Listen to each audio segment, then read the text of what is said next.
YouTube algorithm is something else. I'm noticing that certain people are being placed in front of my eyes now that I've never seen the entire time I've been on YouTube doing reactions, been on YouTube checking out content without doing reactions. Certain people are being placed in front of my eyes right now just to let me know that maybe you should check this out. Maybe you should check that out. So that's the good thing about YouTube algorithm.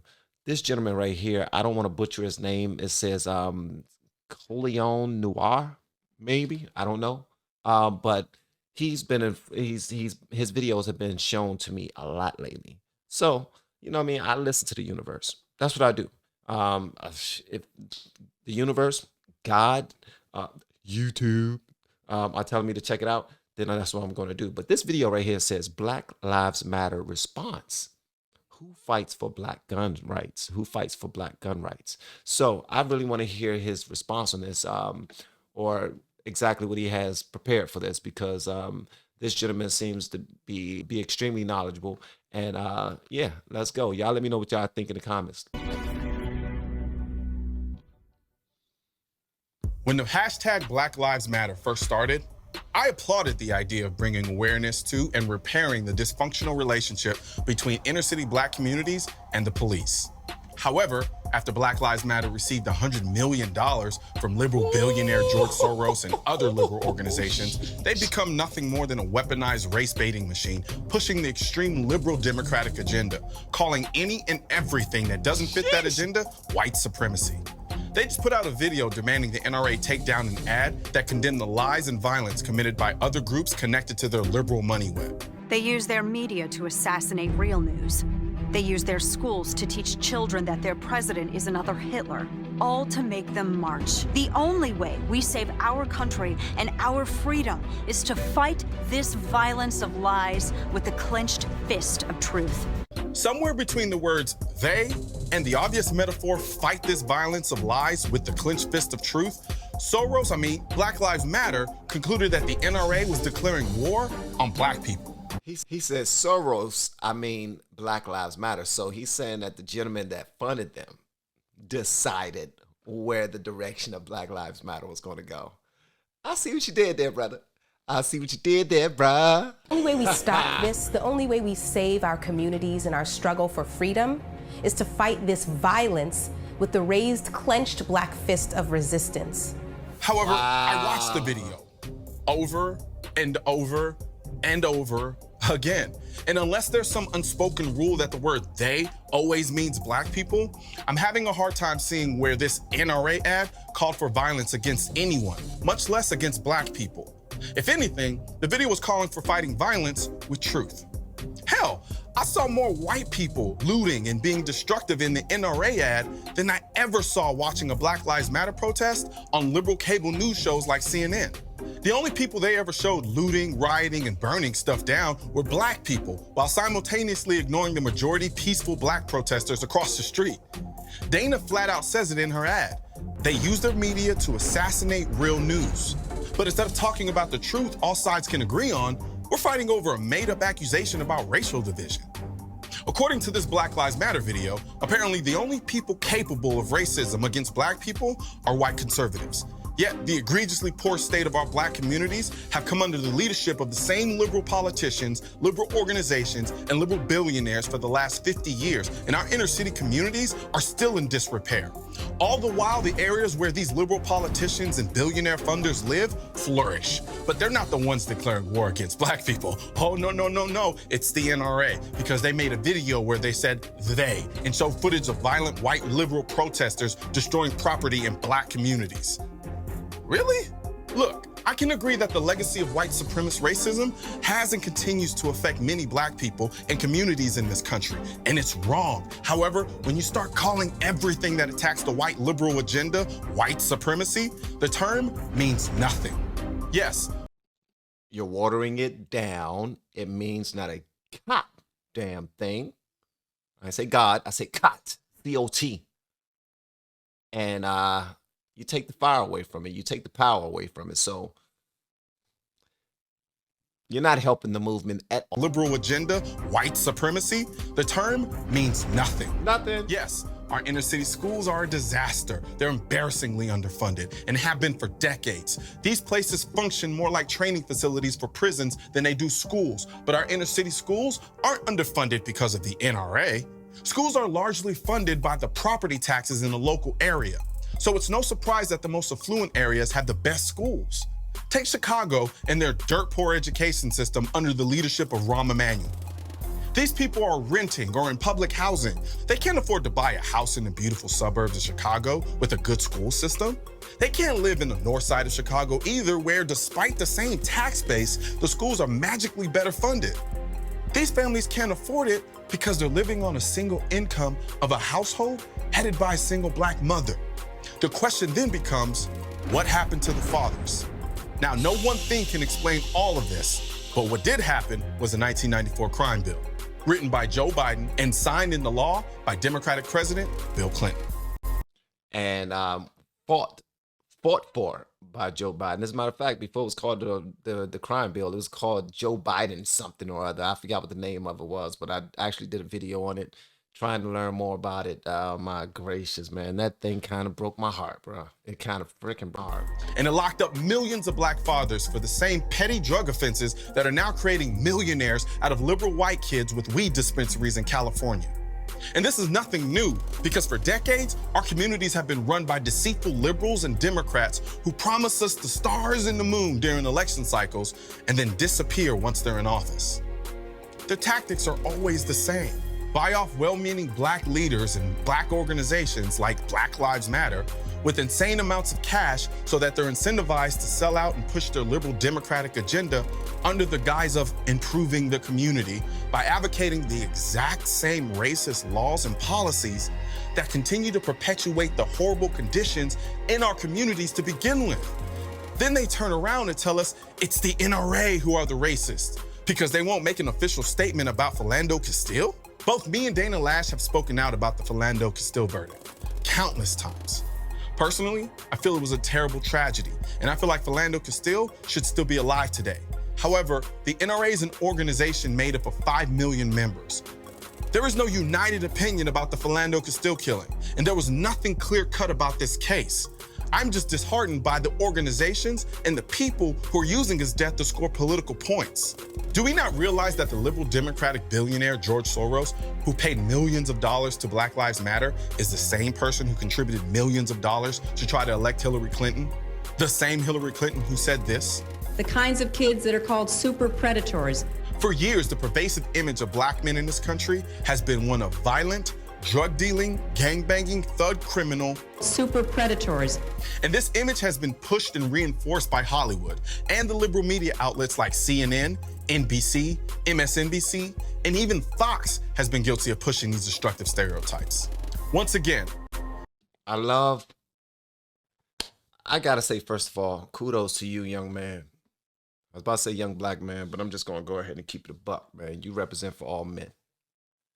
Kudos to you. Thank you so much for being fair. This dude is taking shots at everybody. He's taking shots at everybody who are trying to misuse real situations simply to land political points. And kudos to you, bro. Thank you for this. This is dope. And as far as the different killings, the Philando Castile killings and all the other killings, this is why and probably not the best thing, but it's definitely a reason why I bury my head in the sand when it comes to news, because a lot of this stuff becomes politicized and the real meaning behind what's going on, it just fades away after time, man. It's used for a moment just to land some points politically or get some money, get some financing. And what's used with the financing is people buy houses and cars and pay their brothers $800,000 a year to do what? To do what? To also live it up and buy stuff. So yeah, Dana said it, and it's true. They use their media to assassinate real news. Because when people who don't interact on a daily basis with African Americans only know black people through the lens of these negative stereotypes pushed by the media, Why would they not be overly fearful of black people with guns? I don't think the police officer who killed Philando Castile woke up that morning planning to kill a black man that day. But you have to ask yourself, when that officer walked up to Philando's car and realized he had a gun, did he simply see a citizen with a gun? Or super predators. I mean, think about it. During her campaign, Hillary Clinton was the biggest advocate for more gun control laws, the very gun control laws the NRA has been fighting against for several decades now. When these liberal politicians were trying to ban Saturday night specials, inexpensive guns that were affordable to poor people, the NRA stepped in to stop it. If Hillary Clinton got her way and these gun laws were passed, where do you think they're going to go to enforce them? The suburbs? Hell no. They're going straight to the inner cities to lock up even more black men on stupid gun laws that don't do anything. Which they have been doing for a very long time, because from my understanding and what I've just now learned is the places that have the most strict gun laws are the inner cities that are heavily laden with violence, inner city violence, black on black crime, or Mexican on Mexican crime, or just people just killing each other, shooting each other all the time. And that's kind of weird to me. Is how is that possible? So at the end of the day, it's not helping. Clearly it's hurting. So why do they keep on stressing it? They're stressing it for some reasons that they're stressing it for the reasons why I'm here right now, because I want to know more about these gun laws. I want to know more about what people are out here doing with their positions, like when they position themselves and they're in office and they're backing a certain movement. I want to know why. I want to know why. And this gentleman right here is telling us. Going straight to the inner cities to lock up even more black men on stupid gun laws that don't do anything, further perpetuating the broken home cycle in the inner cities, thus fulfilling the lack of economic viability to buy homes in places with good schools, forcing promising young kids to go to pre-prison institutions, and the cycle continues. Say what you want about the NRA, but they've done more for black gun rights and the image of black gun owners in this country than the bought and paid for Black Lives Matter ever has. And I have receipts to prove it. My shows on NRA TV have been going strong for years. We've taken anti-gun black women out to shoot for the very first time to show them the importance of the Second Amendment. We've flown a black woman across the country just to teach her the importance of firearm training to defend herself. I've had sit-down conversations with black men about how to improve the image of black gun ownership in this country. I've gone to the inner cities of Dallas to speak with the young black teen about his experience in not only the neighborhoods, but the educational system, and expressed to him the importance of the Second Amendment for African Americans from a historical perspective. We've spoken with black politicians who were politically Democrats, but understood the importance of the Second Amendment for the black community. This dude is not sitting on his damn hands. He's out there working. Kudos to you, bro. See ya, man. Whoo. I need to go out there to the black community and teach them how to do karate. No, you chop them in the neck. Chop them in the neck. That's all I know. So the lessons, they won't be expensive because they'll be very quick, to the point. And I might call my first one, chop them in the neck. Chops matter. You know what I mean? Black chops matter. Black chop. Black chop. We've had a conversation with the president of NAGA, National African American Gun Association, to bring attention to the important work they're doing for black gunners. We've made countless videos about the violence in the inner city and how the people that need guns the most are the good, hardworking people in the inner city. We've had countless conversations with Maj Toure, the leader of Black Guns Matter.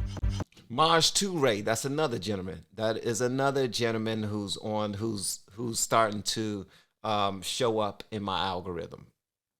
Dang, man, it is wild. Why are they showing up in my algorithm? Wow.